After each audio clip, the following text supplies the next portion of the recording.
Ooh,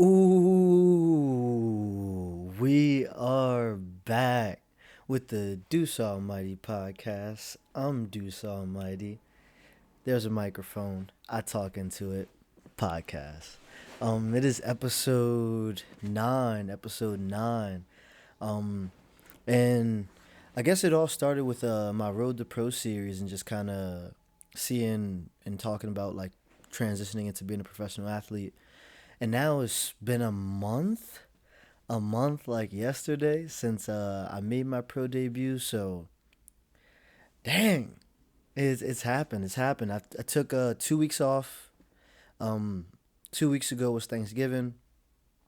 This past week, um, actually, I got yeah, I had a couple drinks that day, and I tried to do the podcast. I didn't make it. I didn't make it. I sat down and I had to go tro. Crazy. That was like the universe. That was God telling me, don't do the podcast inebriated. So yeah, missed last week, missed the week before for Thanksgiving. But we're back. This week I want to talk about just like I'm getting back into fight camp. Um, so not necessarily fight camp. This was my first week back lifting. Uh, Training. I've been training since Thanksgiving week. So I've been training for I guess it'll be like a month this week, or 3 weeks. But there's so much been happening in life and um, in the gym, out the gym. Spotify Wrapped came out, so album of the week is Black British Music by Jim Legacy. I got my new Rey Mysterio mask that matches it, which is crazy. Black British Music, what an album! What an album! What an album! Uh, you should listen to it. I don't even know how I would describe it. Um, but let's.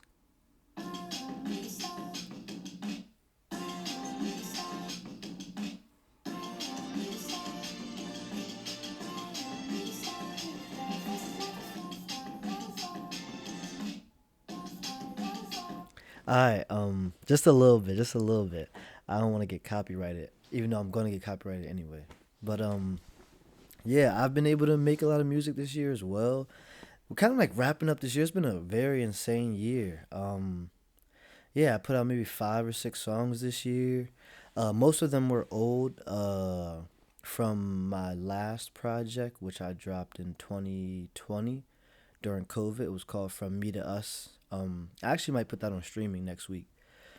So dealing with that. A lot of fights this week. Not this week, but this year. I got to travel to Chicago.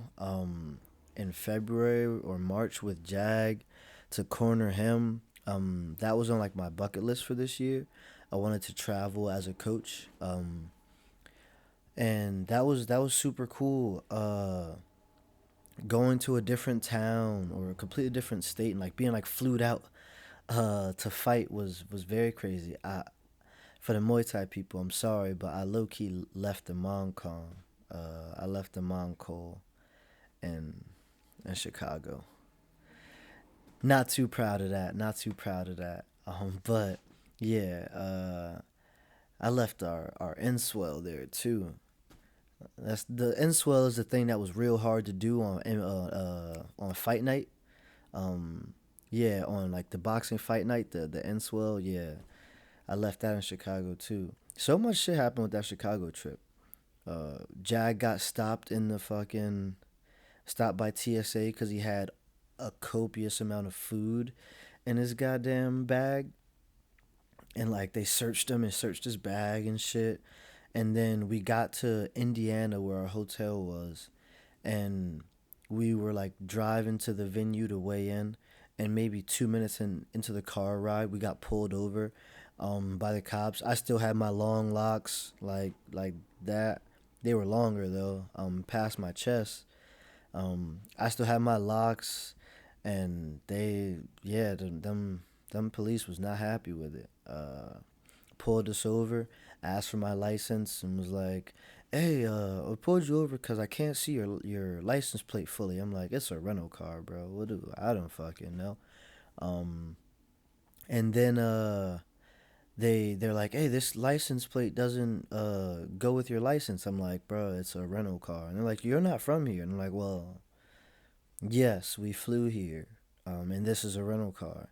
And then they're like, "Huh." So they get Jag's license, and they're like, "Huh, this also isn't from here." And we're like, "Yeah, we're not from here. We're kind of flew here, and this is a rental car." And yeah, they were not so happy. It was like 20 degrees. I had like flip flops on, slides on, no shoes, no socks, and they pulled me out the car. Like, asked me 1,000 questions, asked if they could search the car like 10 different times, pulled Jag out the car while he was cutting weight. Like, and then it put him in the freezing cold, fucking stopped sweating. God damn. Then they asked to search the car. They searched the car, there was nothing in there. They put us back in the car. Then they asked if they could search the trunk. They searched the trunk, nothing. Then they made me stand outside the car for like 30 fucking minutes in a hoodie, some sweats, and some slides. Yeah, that was an experience. That was a crazy experience. A crazy experience. Uh, yeah. What else happened this year?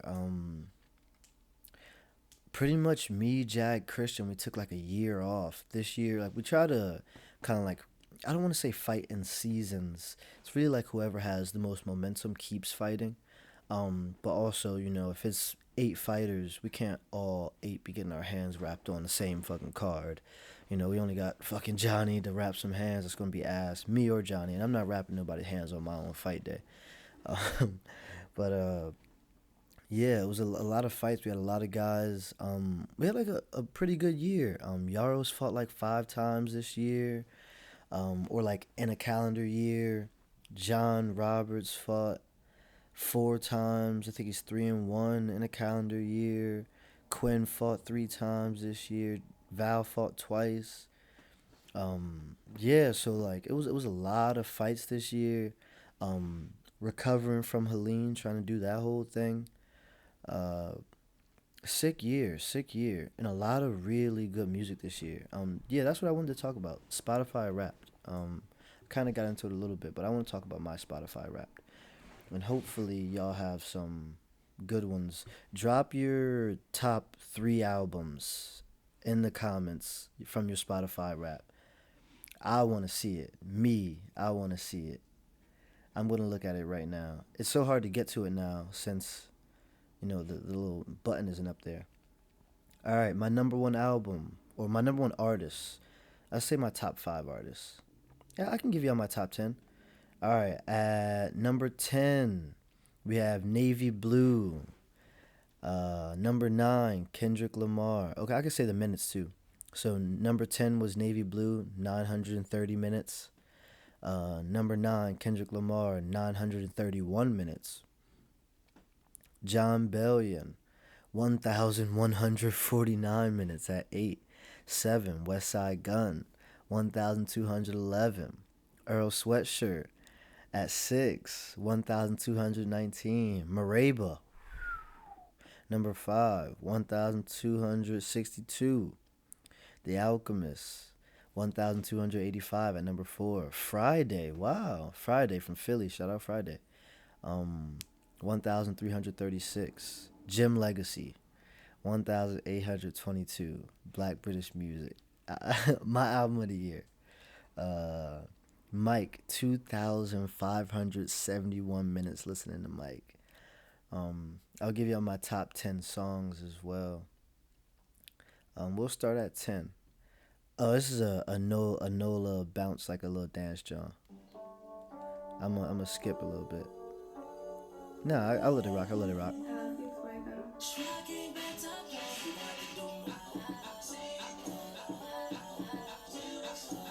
Alright. Um, and then next is Adam Page by West Side Gun and Stove God.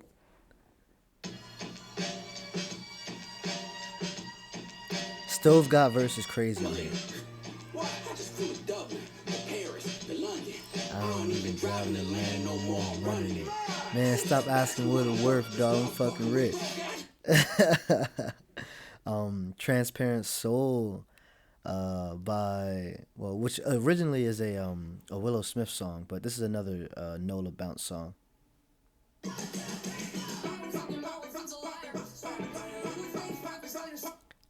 Let's go. Number seven, One Take Freestyle, 1900 Rugrats.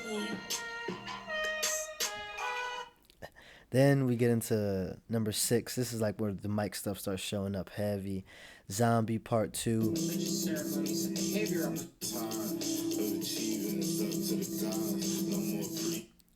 Then Showbiz, the intro, which is like track number 13 or something on that of the album. It's like a third of the way down is the intro to the album, which is kind of crazy.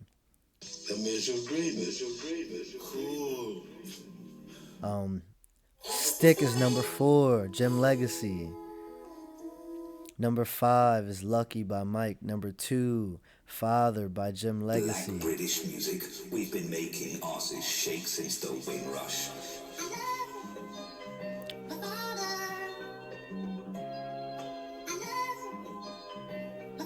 Just the beat droppers. And then number one is Destiny by K Camp. Hell yeah. Yeah, Spotify Wrapped, amazing. Or not Spotify Wrapped, this is my Apple Music. I don't use Spotify because I have an Apple phone. I just felt like it'd be a whole lot easier if I just used the Apple product on the Apple product. Oh, when I saw you, what's meant for me? Battery low. That's telling me I should not be playing music on the goddamn pod. But yeah, that's my Spotify Wrapped. I don't know how many minutes. A lot of minutes, I'm sure. A lot of minutes. Let's see if I can find that thing. Yeah, I don't really understand how to navigate through this. Yeah, I don't really know how to navigate through this. Never mind, no worries. But yeah, Spotify Rap music is like my biggest thing. So that's like what kind of moves me to do a lot of things, and I was very appreciative and very like happy that I got to drop so much music personally this year. Um, Again, I dropped like what 5 or 6 songs. I won't play them, but I'll look them up and I'll show y'all. Shout out to people that watch the whole pod or at least half and don't leave after minute three, cause I don't really be like saying shit in like till like fucking minute 10, minute 11. Um, You the One, that is the single off of my album that comes out this year in like 2 weeks.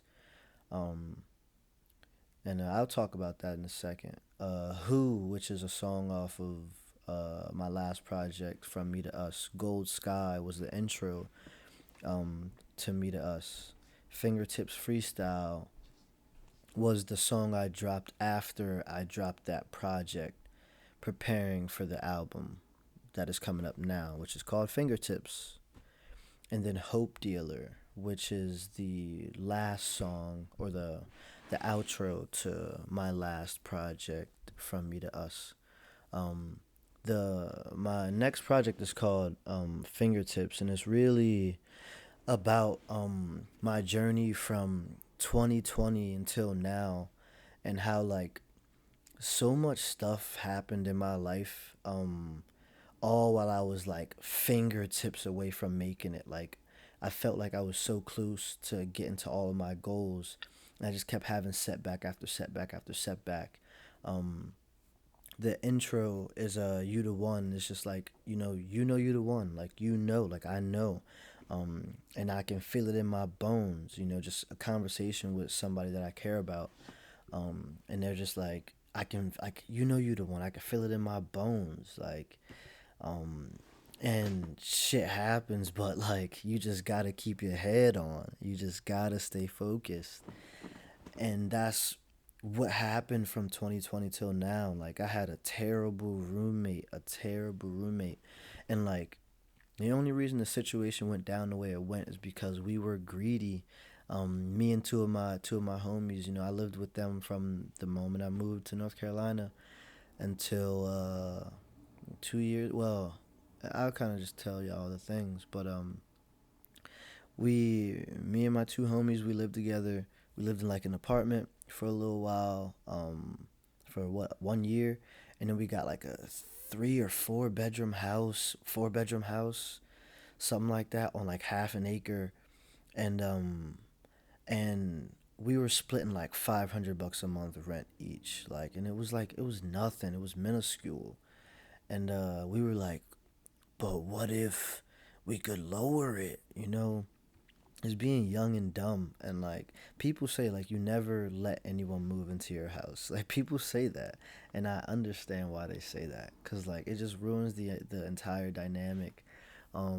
We Yeah, we were all like just very cohesive.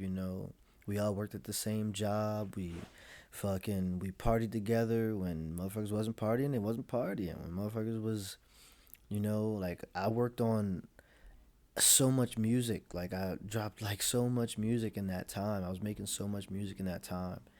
Um, and we were training all the time. One of the homies was into nutrition. He was like taking his online courses. So like everybody in the house was just growing. And we were like, we were working at a warehouse. Like we were making some good money. I was probably at the bottom of us three, and I was making like 18, 17, and this is in 2020, 2019, 2020, 2021. Um, and we were just fucking greedy, bro. We were fucking greedy. Like, all right, how can we get this under $500 a month, per person? Um, and we invited a dude we knew from fucking college, and we didn't even think it through. Like, he literally had the worst room on college campus, bro. We didn't even think about that. He had the worst room on the college campus between everyone. He had the worst room. And we did not think like, dang, he was gonna come in and ruin like the crib. Like it was terrible, bro. He came in, it was cool at first, kinda. He joined the gym, and then he didn't pay like the down payment, and then he like trained like every day for like 2 weeks, and then just never came back to the gym. And like it's like, what are you doing? Um, and like we had just started working at the gym, me and one of the homies, so like that was kind of on us almost. Like, what the fuck is happening? Like, why are you not training at the gym? Why are you not paying your dues? Like, you're supposed to pay. And then he got a dog, and it was all cool. And I guess he come from like a dog fighting background, so, or like they like make guard dogs or whatever. And he just used to beat the shit out of his dog, man. Like we didn't share a bathroom, but we shared a bathroom. Um, it wasn't like split between us, but it was like the first floor bathroom. The other homies had the second floor bathroom. And I remember just like I would go in there into the bathroom. There'd be like blood in the bathroom, and I'm like, that blood don't look like human blood. Like, and then he'd like be whipping his dog at like 1 in the morning. Like you just hear screeching for like sometimes multiple hours, bro. Like what the fuck was going on? And then, he like became an alcoholic while he was living with us. Like he was drinking to wake up, drinking to go to work, drinking to like when he got off of work, drinking to go to sleep. So he was always drunk and like ruined, just like. And then fucking one of my other roommates, he started hanging with the motherfucker super close, and then he became an alcoholic. So now one of the homies that I've been living with for like 2, 3 years become an alcoholic. He not who the fuck we like, who we knew, and it's like, bruh, like why is my life falling apart? And all like throughout all that, like I'm dating a girl, and like fucking she don't get along with the new roommate because he an alcoholic. He like very very odd, very crazy, you know, and like it was so much going on in a relationship I didn't really want to be in, like in a house that I'm probably shouldn't be living in. And then I go to like Christmas, so I fly back home to go to Christmas. I come back, all of my shit is outside on the deck, wrapped up in plastic. And he like, yo, you gotta move. And I'm like, nigga, what? I gotta move. I've been living here like 2, 3 years. What is you talking? I gotta move. And I'm like, yo, we gotta vote this nigga out the house. Like it's 4 of us in total. 3 of us been living together for like 2, 3 years. Why don't we just vote this nigga out the crib? And then we like, all right, we gonna have a vote type shit. And this happened before he put my shit out.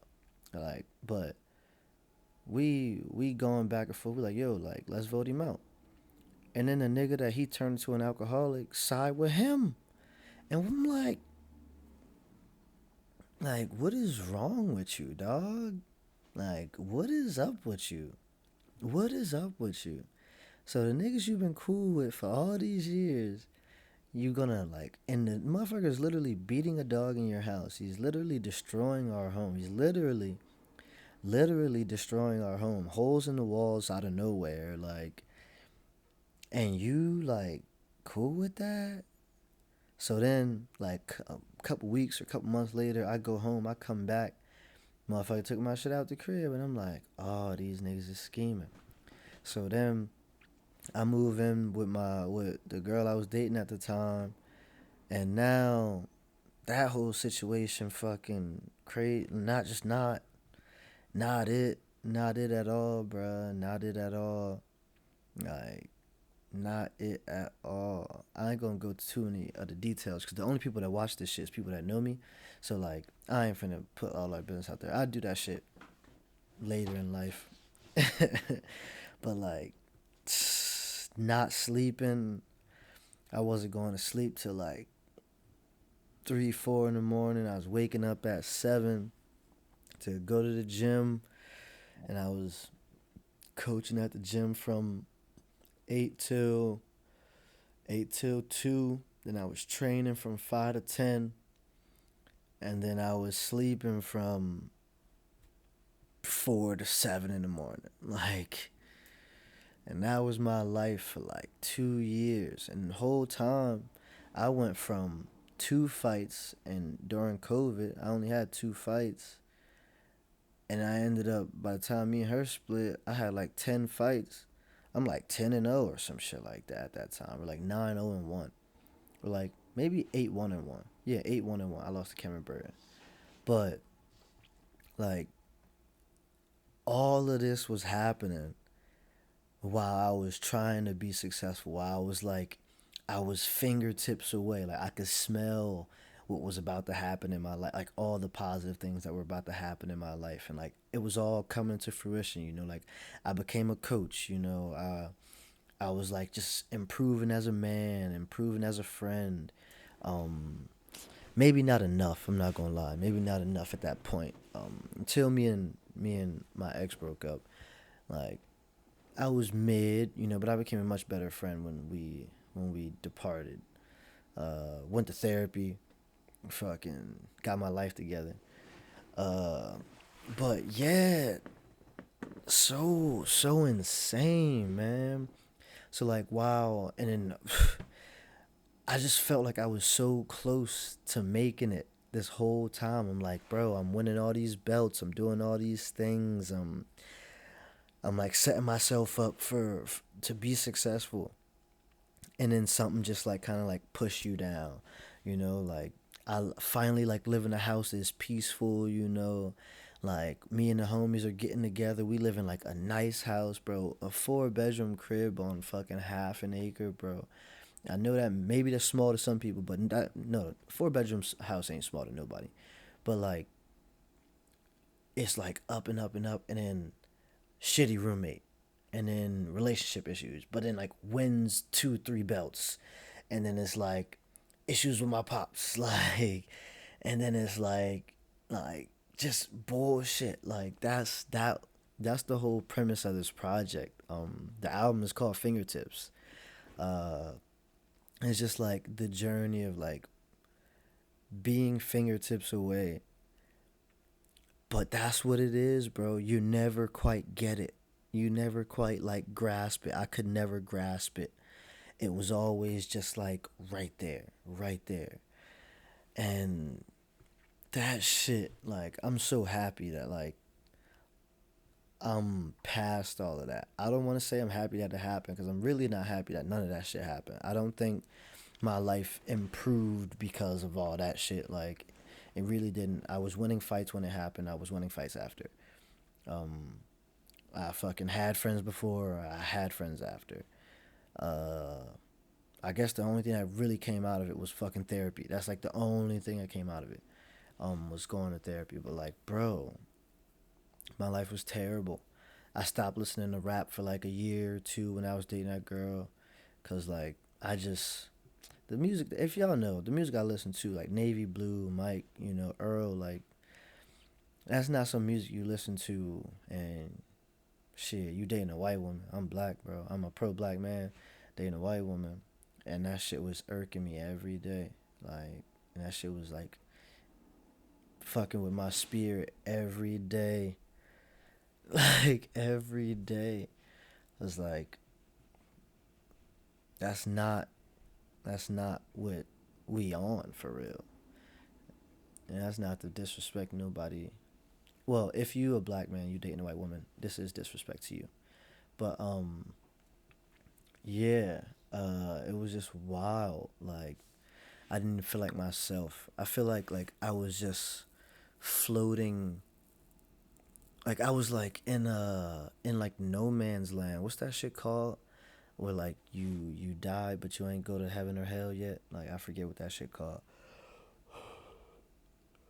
But man, like my life was like in such a weird position. In such a weird position. And like I was just dealing with it. I would just show up to the gym every day. I would coach, I would train. Every single fucking day, and it was so difficult. It was so difficult. But I was doing it, and I don't really know what to say or where to go from there. Like that shit really, really fucked my life up. Really fucked my life up. Like bad. I think about it all the time. Like that whole like from 2020 to 2023 was like maybe 2021 to 2023 was like the worst time of my life.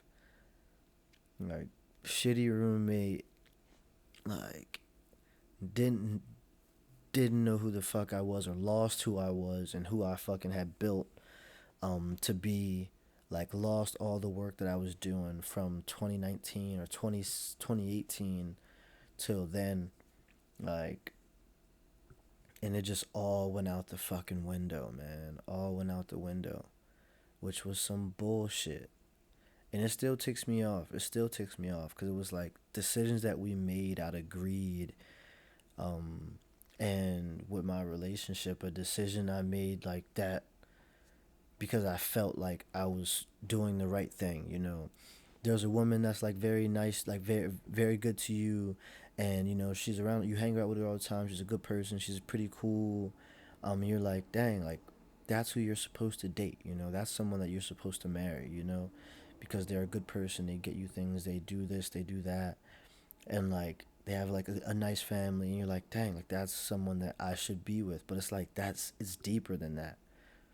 You don't just date the person that's just a good person. Like there are more important things than just being a good person in a relationship. Like what are both of our goals? What are both of our paths? Like not everybody's even ready to be in a fucking relationship, bro. And you can't like rush that shit. You can't just like be like, all right, fuck it. It seems like it's supposed to happen. Like you try to break up with somebody and they like, nah. You're like, what? You try to never see somebody again and they're like, nah. You're like, okay, maybe that's a sign that I should do this shit anyways. Like, what? Like, that was a terrible point in my life. And I was just showing up to the gym, coaching, training. Like, fucking hell. Like, parental issues, fucking a motherfucker you cannot trust as a parent is crazy. Somebody that you can't trust and it's your parent is insane. Like, is insane. Is insane. Like, you know how crazy that is? Not being able to trust someone like that raised you? Like, and then you're going through that while you're going through the roommate and the girlfriend, and you're coaching and you're fighting. And it's like, bruh. Like, that is the craziest shit ever. Man, but like, luckily I just kept showing up to the fucking gym every day. Like, just go to the gym. And some of that time I was at the fucking warehouse. Wait, did I date her when I worked at the warehouse? Maybe not. Yeah, no, I didn't date her when I was at the warehouse. Nah. Maybe right after I quit, a few months after I quit. But shitty roommate. I was working two jobs, like warehouse in the morning, fucking coaching at night, training right after coaching. And like all that time, I was just like, but I'ma make it. I just gotta fight through it. I just gotta keep waking up. Like, as long as I keep waking up, everything's gonna be okay. As long as I keep waking up, everything's gonna be okay. Going through the most treacherous shit. Terrible roommate. Like, beating the shit out of his dog every day. Like, fucking someone you don't want to date. Like, and you're just like, but they're a good person, and you're like just dealing with shit that you probably shouldn't deal with because you believe that this person is a good person. And then like parental shit, like being manipulated every day by a motherfucker you don't even live with no more. Like, what was happening in my life, man? And that's literally what this project is about. All of those things from 2020 to 2023, 2024. And then there's two songs that were written this year. Uh, one's the outro, and one's just midway through, called Boys Don't Bruise. And those two kind of like put it all together. A lot of the other songs were written um during those times or just after those times. I have songs about all those situations, or well, yeah, a song for all those situations, pretty much. Um, it's believing in myself, and then just fucking trusting the process. The terrible shit that was happening in my life, and like the disdain I was fucking going through, or like the disdain I had for people in my life, and then fucking terrible relationship, and then just like getting through it, and just explaining and loosely in some of these songs, or just how I was like so confused on what the fuck was going on. And like just being like, bro, why is all this shit happening? Like, and why are people that supposedly care about me being so weird and like contributing to the only problems in my life? Like, they are the only issues in my life for the people that say that they care about me. Like, how does that work, and why is that a thing? And it's manipulation. They're fucking manipulating you. Um, and the final song is just kind of a culmination of all that stuff. Like, I left the country for the first time. I think I'm like the first motherfucker bringing gold back to the east side. Will they look to me as king now? Or do I need the denim tears with the speckles on my jeans? 'Cause I've been looking for my team. But I stumbled upon my tribe in the middle of the mountains, and we carving out our dreams. I'm trying not to undersell it, 'cause what we doing monumental. I took some time to find my pen. I struggled through some L's. I came back with some bigger wins. God, I'm back to searching for my zen, 'cause I can see the pride taking over, and I've learned to be a better man.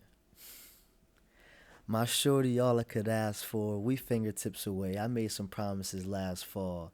I'm fighting in the ring, my baby zipping a Jan Sport. Man, I'm thinking we should just fast forward. She sat my ass down like, baby, who got the cash for it?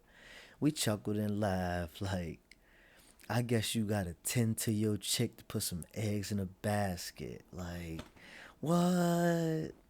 That's pretty much the outro. Just all the things going on. Shit. I have two projects coming out. One is just one from a few years ago. Now I'm gonna put that on streaming probably next week. And then 2 weeks or 3 weeks from now, you'll have another project just called Fingertips. Very important project to me. Listen to it. Thank y'all for listening to this podcast. Talk to y'all soon. Meet you at the fucking top, gang.